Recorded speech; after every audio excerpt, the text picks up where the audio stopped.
Ito ang Presidential Broadcast Service Radyo Pilipinas. Radyo Publiko ng Bagong Pilipinas para sa Bagong Pilipino. Naghahatid ng mahahalagang balita at impormasyon na kuugnay ng pamahalaan sa sambayanan.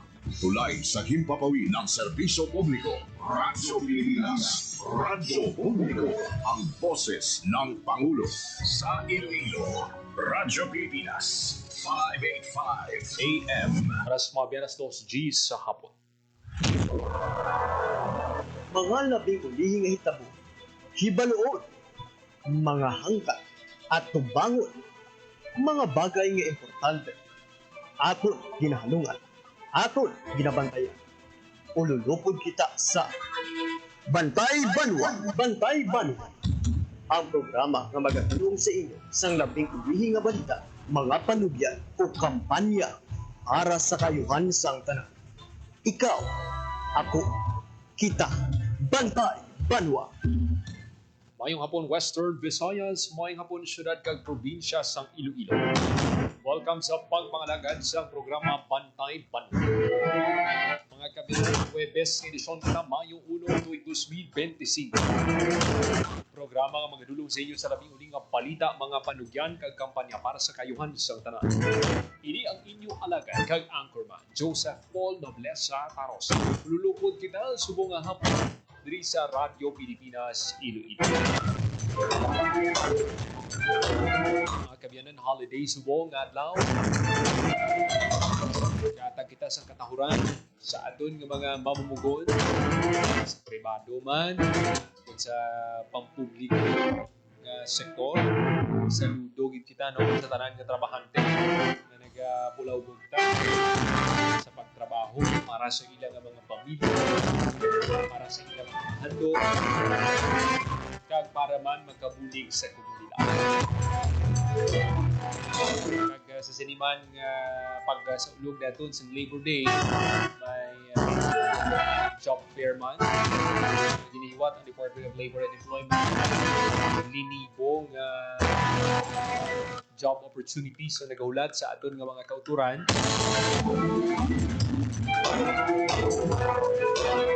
Kag God bless, good luck gid sa tanan nga nag-apply. Sana siling na naton sa naglikan dapat ang mga aplikante magdala sang madamo ng resume para nga damo sila sa mga applyan. Kag hopefully hard on the spot sila mga kabinet. Kag para naman sa mga bago-graduate natin ng mga kauturan, dati mag-apply sa trabaho, kag ang feeling bala na mapato ikaw sa trabaho, pay gini na ikaw, kag ang ibong pamilya. Kag ang namin pag sinadong magkatrabaho na nag-pato ng mga sweldo, sa time hindi bulig-bulig ka na sa iyong pamilya. Sa pagtuman mo sa ibong handog. Sorry, hatay na nung pila ka mga updates sa Labor Day celebration. Kabiyanan, gin-launch na sa gobyerno ng 20 pesos kada kilo sa bugas. Barato nga bugas mga kabiyanan.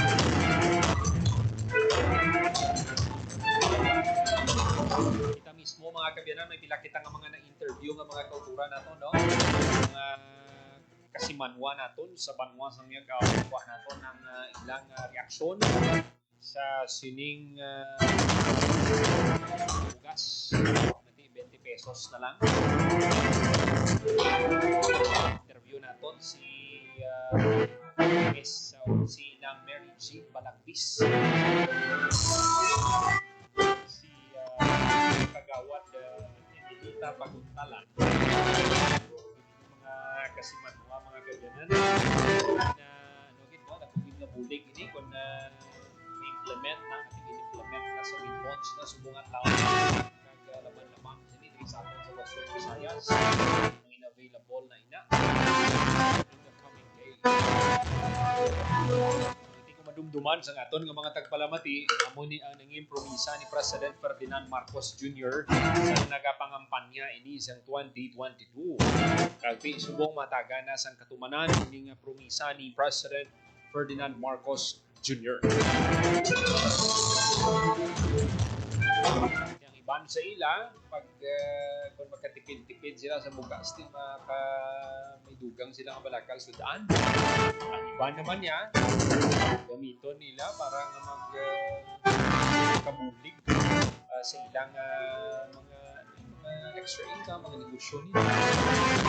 Nakukit nga bagay, mga kabyan. Kag sa iban, pagin naton nga balita, mga kabyanan, kung nadumduman sa aton nga mga tagpalamati, tiro patay mga kabyanan. Ining si Mr. Johnny Dayang, former mayor sang Talibo Aklan, kag isa man ka veterano nga journalist. Tiro patay ini siya mismo sa ilang balay sa barangay Andagaw, Talibo Aklan.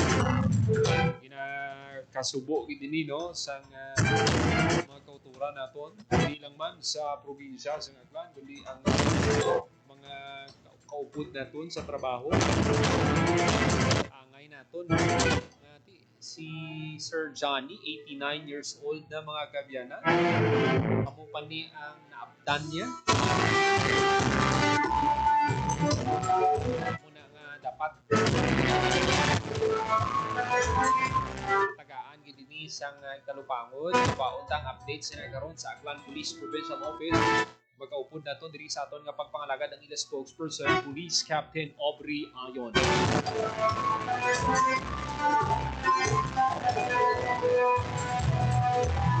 Tis kita magpatpat sang dugang ng mga balita, i-check naton ang latest update sa lakat sang panahon nga igadulong sa aton sa Pag-asa Iloilo.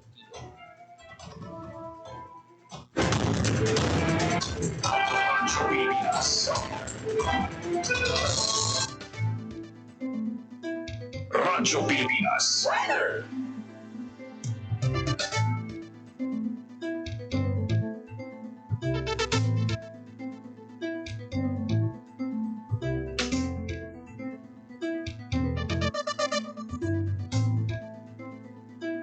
Balikan talang ang latest update din sa Pag-asa Iloilo.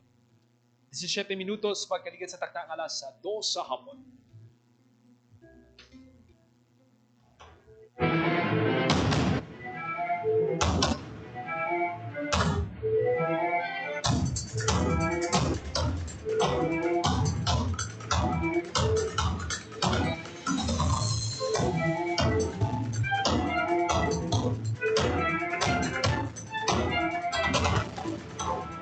Kabinan may statement si President Ferdinand Marcos Jr. sa sining ginpagwa nga preventive suspension kay Governor Gwendolyn Garcia sang Cebu. Klaro ang luyag nga ipaalinton nga mensahe sang presidente.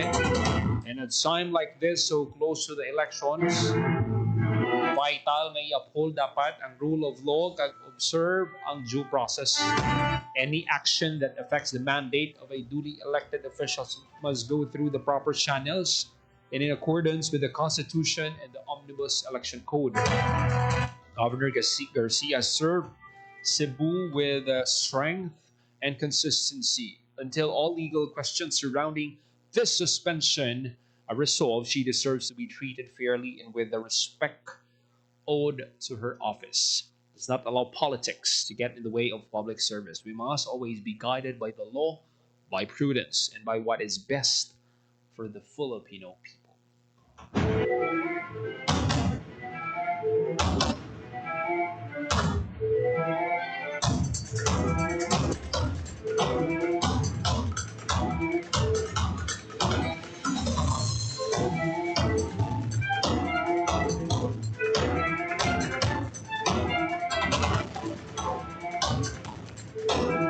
Dising 9 minutos magaligid sa taknang alas 2 sa hapon.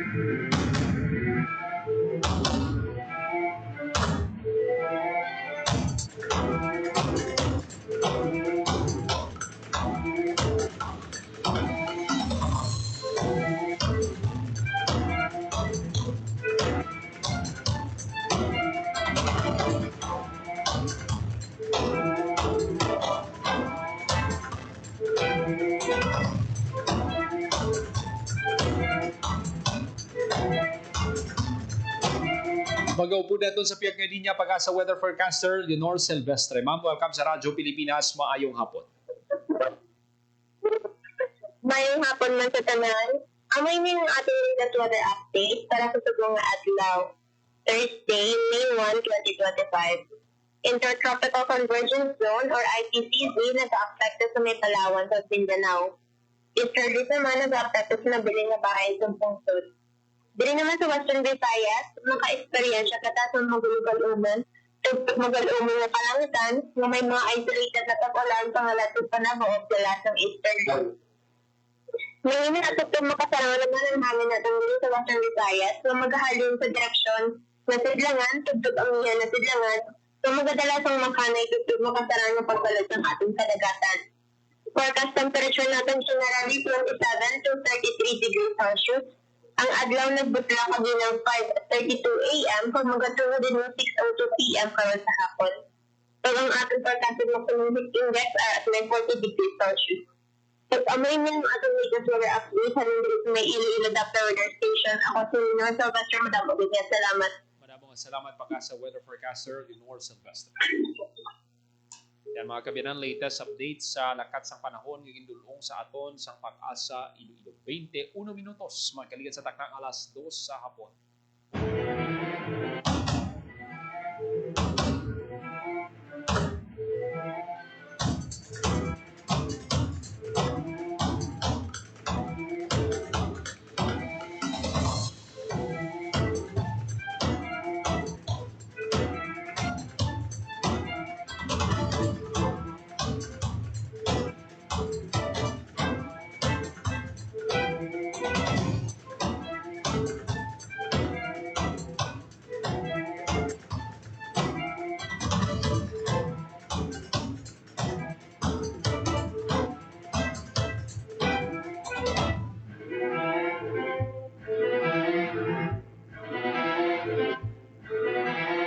Magkaupod na ton sa piyang linya. Mga kabiyanan, ang spokesperson sa Aklan Police Provincial Office, Police Captain Aubrey Ayon. Ma'am, welcome sa Radyo Pilipinas. Magandang hapon. Yes sir, magandang hapon sir. Yes, ma'am. Ma'am, kukuha sana kita, ma'am, ng update sa pagbaril kay Mr. Johnny Dayang, isang veteranong mamahayag dyan sa area ng Kalibo. Ano po yung latest update sa investigation ng PNP? Sir, sa ngayon kasi sir, no, may tinututukan tayo ngayon sir na mga CCTV footages sir na kung saan makikita sir yung gunman natin sir no, na sumakay, yung pagsakay niya at yung pagbaba ng motor niya sir, doon mismo sir sa harap ng bahay ng biktima natin sir. So sa ngayon sir, yun yung ano natin sir, may ginagawa tayo ngayong backtracking and forward tracking sir. Doon sinusundan natin yun sir, yun ngayon yung tinitingnan natin sir na pinaka-prominent ngayon, sir, na takbo ng ating investigation, sir. Ma'am, sa pag-backtrack po ng kapulisan natin, ilan yung suspect na tinitingnan ng PNP? Sa ngayon kasi, sir, no, yung sa backtracking natin, sir, yung hagit pa na ngayon, sir, ng video na nakikita natin, sir, dun sa CCTV, isa lang talaga, sir, yung gunman natin, sir. Bali, siya din mismo yung nagmaneho ng motorsiklo niya, and then, siya din, after niya sir na nakarating dun sa bahay ng ating biktima, bumaba lang din siya sir, tapos pumesto doon sa pader sir ng bahay ng ating pader or bakod ng ating biktima sir, at dun siya tumayo sir, no? And then it just so happen kasi sir na naka-open yung pintuan ng bahay ng ating biktima, na kung saan makikita dun sir from sa labas sir na nakaupo lang sir yung biktima natin at nanonood ng TV. And then makikita sa CCTV na sir na sumakay din siya sir, and then umalis na rin siya sir. Bali, doon siya mismo kung saan sa ano kasi to sir subdivision and dead end kasi sir yung location ng bahay ng ating biktima sir. So kung saan banda siya nag-gain ng entrance sir, doon din siya lumabas sir, na the same location din sir, the same area din sir. Okay. Ma'am, na-mention mo subdivision, so if I'm not mistaken, ma'am, dapat pagpasok pa lang ng motorsiklo na check na ng mga security guards, or meron ba security guards? Hindi kasi sa gagaya ng mga ibang subdivision sir na may security guard talaga sir. Okay. So, kaya wala silang ganung, sir, wala silang, kumbaga, ganung setup, sir, sa area, sir. Pero ma'am, aside sa biktima, sino-sino pa yung kasama ni Mr. Dayang sa loob ng bahay nung nangyaring insidente? Kasama niya, sir, no, yung pamangkin niya and yung secretary niya at the same time manager niya, sir, sa negosyo niya, sir, no. So, yun yung kasama niya, sir, na yun nga ang nagkwento, sir, na nung narinig, sir, yung may narinig ng putok and then akala nga lang nila, sir, is kung ano lang yung naputok, sir, no, and then nahagip ng isa, sir, na may tao doon sa harap, sir, sa may bakod nila, sir. And then nagsabi yung isa, sir, na tingnan si Sir Dayang. So, nung chinek si Sir Dayang, niya, sir, may tama na siya, sir, no? And then, immediately, yung pamangkin niya, sir, is dinuhat na siya, dinala, sir, papuntang Dr. Rafael Sumbucan Memorial Hospital, sir. Pero yun niya, sir, pronounced dead on arrival siya, sir. Days prior nang nangyari yung pagbaril, ma'am, may may mga threat ba na natanggap ang biktima based sa investigation or pakikipag-usap ng kapulisan sa mga kasama ni Sir Dayang sa loob ng bahay, ma'am? Kung based, sir, no, sa natin, sir, sa police data report ng Kalibo Municipal Police Station, wala pong police data report. However po, ayun nga po, may mga statement po na binitawan dun din sa mga interview, dun din sa interview sa media, sir, ng ating, sa mga kasamahan niya sa bahay, sir, and they are saying na, yun nga, sir, may mga umaaligid sa bahay nila mga previous days ago. So, yun, sir, yung isa sa tinitingnan ngayon, sir, at iniimbestigahan ng ating kapulisan, sir. So, ibig sabihin, ma'am,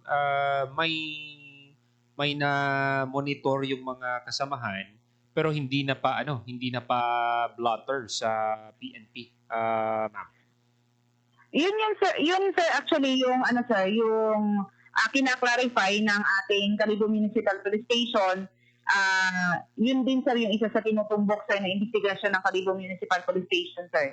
Kasi kung as to formal or blatter report, sir, walang blatter report, sir, yung Kalibo Municipal Police Station, sir, na previously is, yun nga, may formal report doon, sir, or blatter report na kung saan nakalagay, sir, na may threat sa buhay ng biktima natin, sir. Kasi nakikita natin, ma'am, kung nag-report man lang yung victim or ang yung mga kasamahan sa PNP, nakikita natin na naaktuhan din kaagad ng ating kapulisan.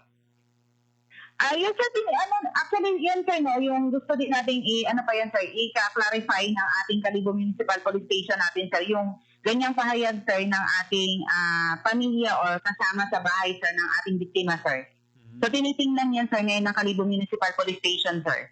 Ma'am, motibo, ma'am, ano yung sinusundan na mga anggulo ng PNP natin sa ngayon?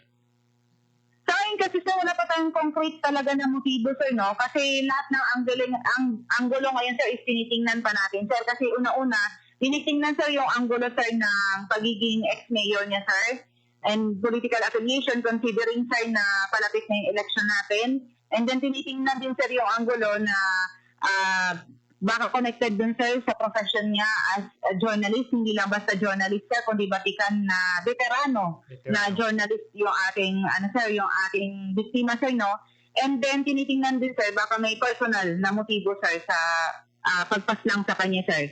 Kung baga sa ngayon, sir, is dahil ongoing to yung investigation natin, sir, sa ngayon wala pa talaga tayo, sir, na konkretong motibo na nai-establish, sir. So, ibig sabihin, ma'am, lahat ng anggulo, pinag-aaralan pa, kumbaga, ma'am, masusi yung investigasyon natin sa mga possible angles na makakatulong sa investigasyon. Yes po, sir. Lahat po yan, sir, tinitingnan natin ngayon, sir, since wala pa talaga tayong tinutumbok talaga, sir. So, open yung ating Kalibo Municipal Police Station para tingnan yung lahat ng anggulo, sir. Sa ngayon, ma'am, may mga, may mga individuals na ba na nakipagtulungan or nagbigay ng impormasyon sa ating kapulisan na masasabi nating makakatulong na ma-identify itong mga suspect or kung sino yung may kagagawan talaga sa pagpatay sa biktima?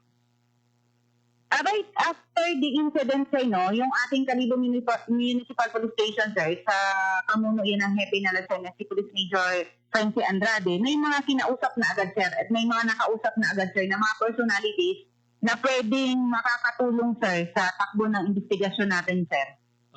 When you say political affiliation, ma'am, kanina, so kumbaga may may sinusuportahan itong biktima na partido this election, considering na dating mayor din ito ng Kalibo. Yan yung tinitingnan natin, sir. Yan pa yung kinoconfirm ng Kalibo Municipal Police Station, sir. Kasi kumbaga given, sir, considering dati siyang mayor, although hindi siya elected that time, sir, kumbaga appointed siya, sir. So tinitingnan pa rin yan, sir, na anggulo ng Kalibo Municipal Police Station, sir. Kumbaga lahat ng possibility kasi, sir, hindi tinitingnan, binibigyan ng atensyon ng Kalibo Municipal Police Station para wala talaga, sir, na walang ma-miss out pagdating sa pagkandak ng investigation, sir. Ma'am, ang Aklan Police Provincial Office, nagpaplano po ba kayo na magbuo ng isang special investigation task group para mas matutukan itong kaso? Yes, sir. Meron na po tayo, sir, nabuo na special investigation task group Dayang. Although hindi pa po formally nag-convene yung task group. Kasi although kahapon, sir, may mga meeting and conferences na tayo, sir, na ginawa with the regional director natin, sir, si Police Brigadier General Chuck Elwangki, and ang ating provincial director na si Police Colonel Arnel Ramos. Pero hindi pa kasi, sir, formal na nag-convene. So, ngayon pa lang, sir, mag-convene yung ating task group natin, sir. And yun, sir, kinoconfirm natin, sir, na may SITG Dayang tayo, sir, na siyang tututok sa investigasyon ng kasong ito, sir. Aside sa Kalibo Municipal Police Station na nag-iimbestiga, sino-sino yung magtutulungan dito, ma'am, sa SITG?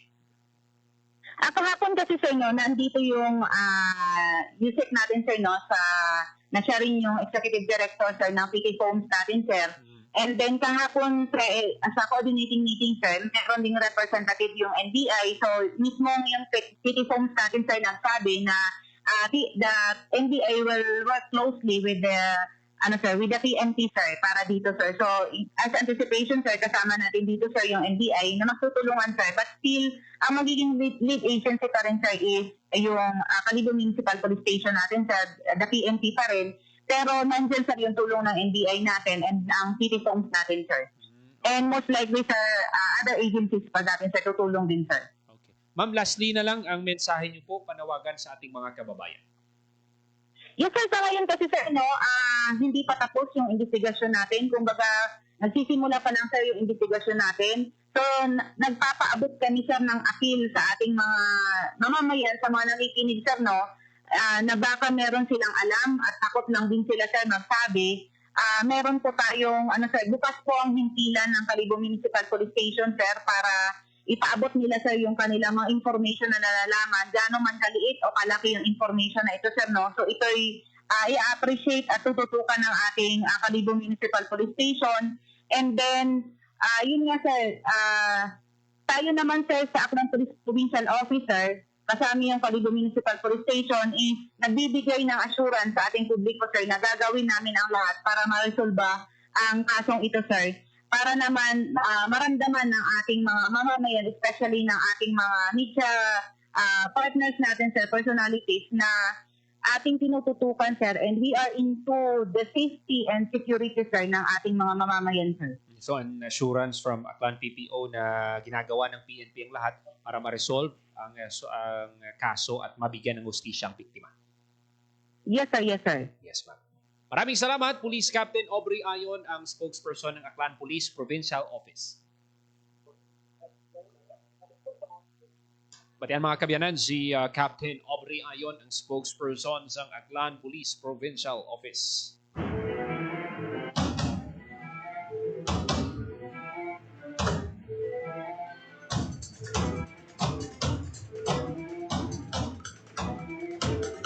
Confirm ni Captain Ayon nga may pagatukuron nga Special Investigation Task Group Dayang nga muna yung magatutok sa kaso. Kupod sa PNP sini sa pag-resolve sang kaso ara dira ang Kalibo Municipal Police Station, Aklan Police Provincial Office. Kag ang NBI magabulig man sa pag-resolve sa sining kaso. Ara man mga kabyanan ang PT Foams, Ati ang director gid mismo sang PT Foams nagpadulong gid mismo sa probinsya sang Aklan, Presidential Task Force on Media Security. Kala no subo ining natabo, no? 89 years old na si Sir Johnny Dayang, kilalang journalist. Hindi lang sa Kalibo, kundi sa bilog na Pilipinas. Nagserbi man nga mayor sadto sang Kalibo Aklan. Ginpatay sang Martes.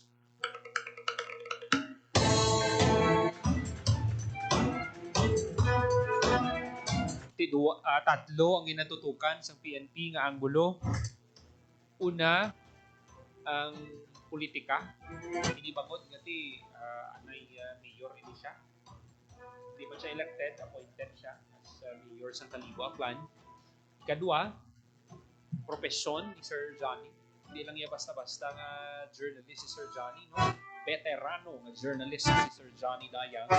Kag ang personal man nga nga motibo abi ano ay hanina so amo nang tatlo nga ginatutukan pero ti aside sina kung ano pagidirang mag-ulhot nga mga development sa kaso pagtagaan nila igtalupangot sa PNP ang assurance gid sa Aklan PPO nga ginatutukan nila ini wala nila ini ginapabayaan gusto nila nga ipahibalo sa atong mga kabyanan na ang prioridad nila ang safety and security sa mga pumuluyo hindi sa probinsya sa Aklan, no? Hindi pati man ang mga kaupdanan nato, no, sa media. Pagka ini, kumbaga bala magkatalaga man ini. Para sa mga kaupdanan naton, mga colleagues naton sa media. Dapat matagaan gid sang igtalupangod, mapasakaan o kung ma-identify ana yung suspect kung mapasakaan sang kaso. Kaya hopefully madakpan mga kabyan. Imagine ko 89 years old si Sir Johnny, nagpa may kunay na sa ilang balay. Maglaon puro to. Isa to, biktima na tiruhol siya. Pero sa karon gina-backtrack ang mga CCTV footages ang suspect isa based sa mga footages na nakuha nila isa ang gunman kag ang driver isa lang after tiro nagsibat siya dayon malipatan alas 10 na to so naglupok ang balita nga magalong gid ang aton nga mga kauturan kung gabi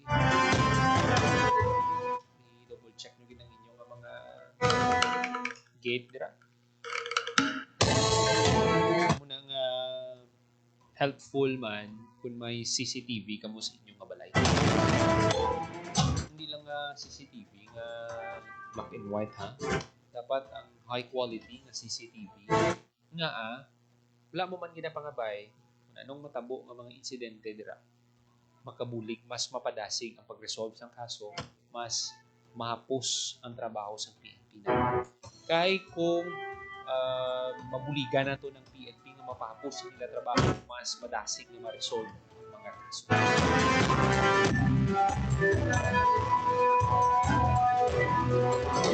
38 minutos makaligat sa takna ng alas 2 sa hapon.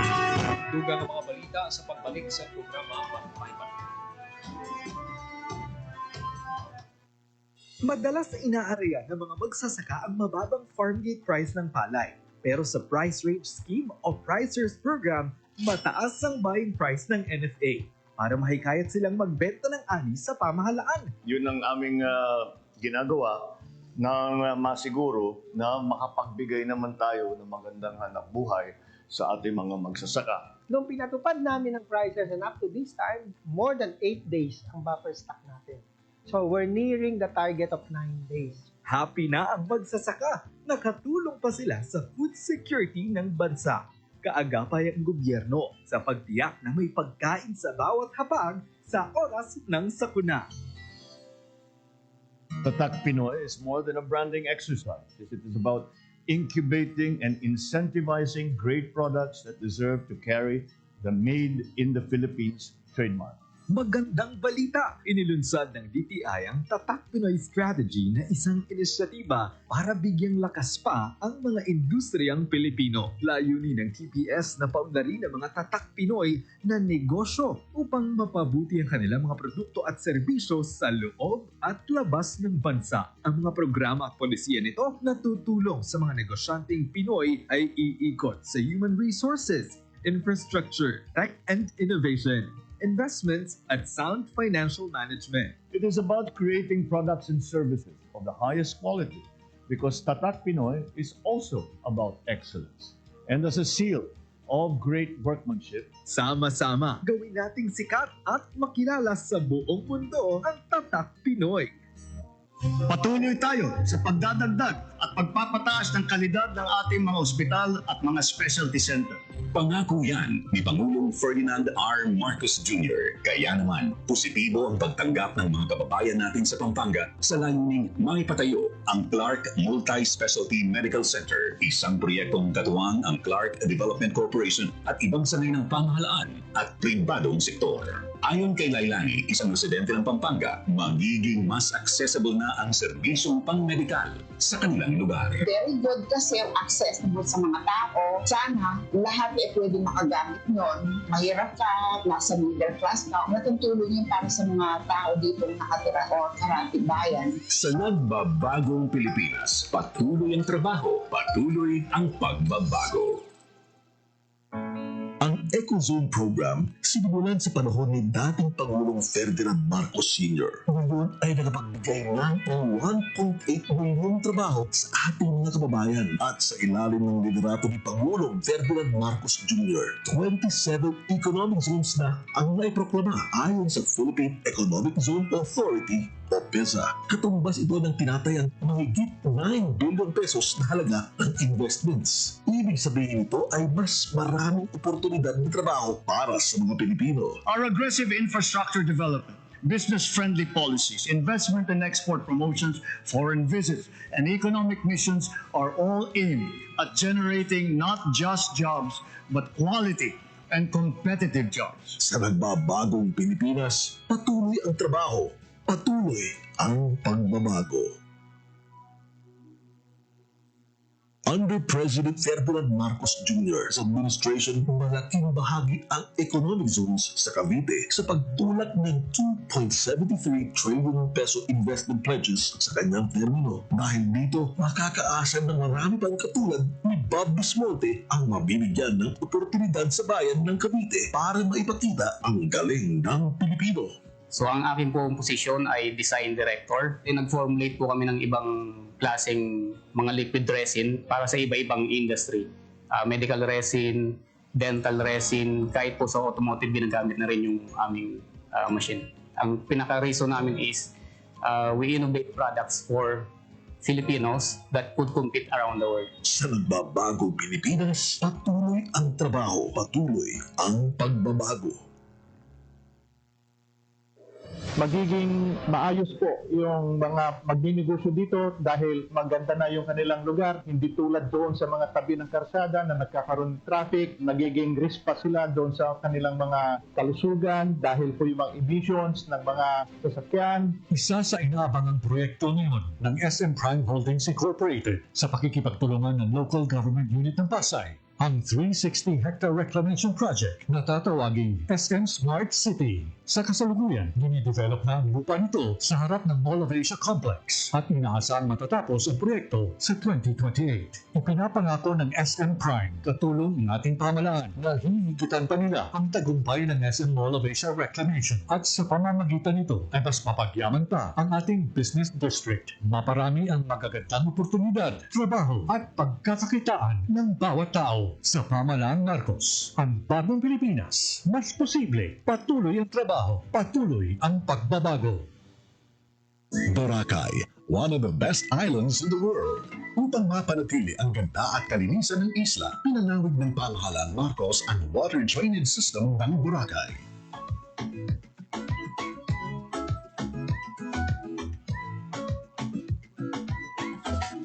Suportado ng DOT TESA ang adhikain ng Pangulo. Kaya ito pong Boracay ay talagang binabantayan namin, pinoprotektahan namin, sinusuportahan po namin ang mga pangangailangan niya para ma-maintain niya yung standard as an iconic destination, hindi lang dito sa Pilipinas pero sa buong mundo. Sa nagbabagong Pilipinas, patuloy ang trabaho, patuloy ang pagbabago. It is a milestone not only for the Queen City of the South and the whole province of Cebu, but for the entire country, as the opening of this museum brings to the fore our rich natural, cultural, and artistic treasures. Sa ilalim ng pamahalaang Marcos, ang makasaysayang Aduana Building ay isinaayos upang maging National Museum of the Philippines sa Cebu. Katawan ng Chief Operating Officer ng DOT TESA na si Mark Lapid sa pagbubukas ng ika-16 na National Museum sa bansa. We always support historical, cultural, and heritage tourism projects namin. Napakalaki kasing bagay ng pagpapahalaga. Very historical po kasi ang ating bansa. Sinuportahan namin with National Museum yung Malacanang sa Cebu. Sa nagbabagong Pilipinas, patuloy ang trabaho, patuloy ang pagbabago. Build Better More program ng pamahalaang Marcos, tuloy-tuloy ang pag-arangkada maging sa sektor ng turismo. Isa na dito ang pag-upgrade ng mga historical sites sa bansa, gaya ng Gat Andres Bonifacio Shrine and Ecotourism Park sa Maragombon, Cavite, na pinangunahan ng DOT TESA. Ang historical shrine ay pag-alala sa katapangan, determinasyon at pagiging makabayan ni Bonifacio, na nawa ay maging inspirasyon sa taong bayan. Sa nagbabagong Pilipinas, patuloy ang trabaho, patuloy ang pagbabago. Naghahanap ka ba ng trabaho? TESDA got you covered. Dahil karamihan ng mga TVET graduate ng TESDA may trabaho agad. Ayon kay TESDA Secretary Kiko Benitez, ito ang isa sa mga direktiba ni Pangulong Bongbong Marcos. It's really training to trabaho. Na-mention naman niya sa kanyang SONA na 8 out of 10, so 80% of TVET graduates actually find a job, which is a much higher percentage. No? And in certain modalities of training that TESDA does, mas mataas pa sa 80%. Bawat buhay ay mahalaga sa Administrasyong Marcos. Kaya makakaasa ang bawat Pilipino na kaagapay nyo ang pamahalaan sa bago ninyong simula.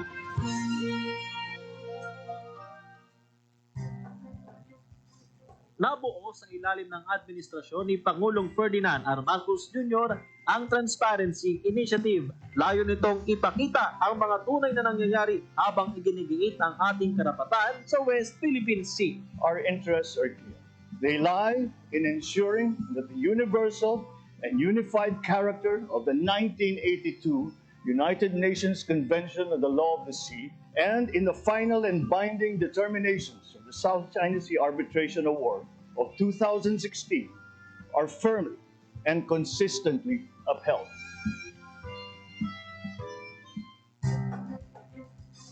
Sa kabila ng tumataas sa tensyon sa West Philippine Sea, naisagawa pa rin ang mga regular na rotation and resupply o remission ng Armed Forces of the Philippines. We are in the business of protecting our territorial imperatives. We are insisting on exercising our sovereign rights. Parte din ito ang pagpapakitang halaga ng administrasyon sa pangunahing pamumuhay ng mga mangingisdang Pilipino sa West Philippine Sea. Katuwang naman dito ang BIFAR at PCG.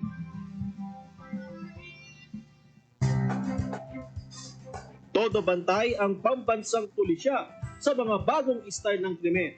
Tulad ng carjacking noon na rentangay na ngayon sa bagong Pilipinas ni Pangulong Ferdinand R. Marcos Jr. 1 milyong operasyon ang ikinasa laban sa karnaping. The mission remains to serve and to protect our people. Mula July 2022 hanggang November 2024, nasa 3,000 sospek ng rentangay ang nahuli. Higit 2,700 ang naibalik na sasakyan. Sa bawat matayog at kalidad na infrastruktura na itinayo sa Subing Bay Freeport Zone ay lalong nabubuo at napagtitibay ang tiwala ng mga namumuhunan sa katatagan ng ekonomiya ng Pilipinas. One of the keys to continuing economic growth is infrastructure development. So we will build better and more. Sinisiguro ng Subic Bay Metropolitan Authority na ang bawat isang gusali ay magiging simbolo ng matatag na ekonomiya na siyang makapaghihikayat ng mga mamumuhunan mula sa pangdaigdigang merkado.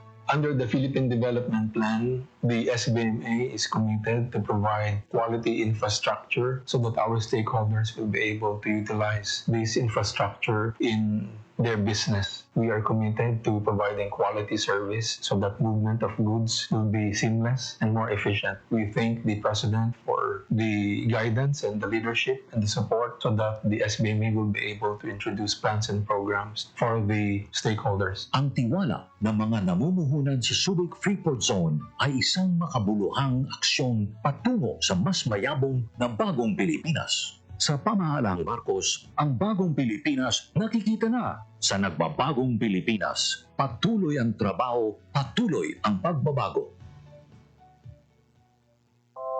Sa ilalim ng administrasyon ni Pangulong Ferdinand R. Marcos Jr., patuloy ang Subic Bay Metropolitan Authority sa pagtupad ng mandato nitong gawing sentro ng pamumuhunan at ekoturismo ang Subic Bay Freeport. Talagang kailangan natin yan. Build better more. You keep on improving what you have. Kailangan natin to keep on building and building it better and more of it. That is the way to progress. Sa pamamagitan ng makabagong infrastruktura at maayos na pamamahala, hatid ng SBMA ang mas maraming oportunidad para sa bawat Pilipino. Sa pamahalaang Marcos, ang bagong Pilipinas nakikita na. Sa nagbabagong Pilipinas, patuloy ang trabaho, patuloy ang pagbabago. 51 minutos, magkaligid sa takna ng alas 2 sa hapon. Padayon ka muna nagapamati diri sa Japon sa programa Bantay Bantay. Sa ulog naton sa Labor Day sa buong adlaw, payag ni President Ferdinand Marcos Jr. nga naglabot sa $27 billion ang kabilugano ng investments nga nagsulod sa Pilipinas sumalin sa 2022 to 2024. Sunod sa presidente ni kabahin sa katuyuan sa administrasyon maka-generate sang trabaho. Di lang basta-basta trabaho, no, di kalidad na trabaho para sa mga Pilipino. Pinagi sa pagpabaskog sang pagsaling sa mga investors sa Pilipinas.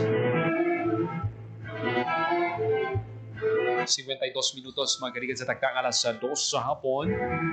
Mga kabila ng ibang bagay ng mga balita, patpato natin sa masunod ng edisyon sa programa Bantay Bantay. Salamatan natin mga kaupdanan sa technical side, Engineer Roy Louis Caipang, sa transmitter, Mr. Jeffrey Betita. Para sa Bagong Pilipinas, Joseph Paul Noblesa, taro sa Radyo Pilipinas, Radyo Publiko. Radyo Pilipinas, Radyo Publiko. Radyo Pilipinas.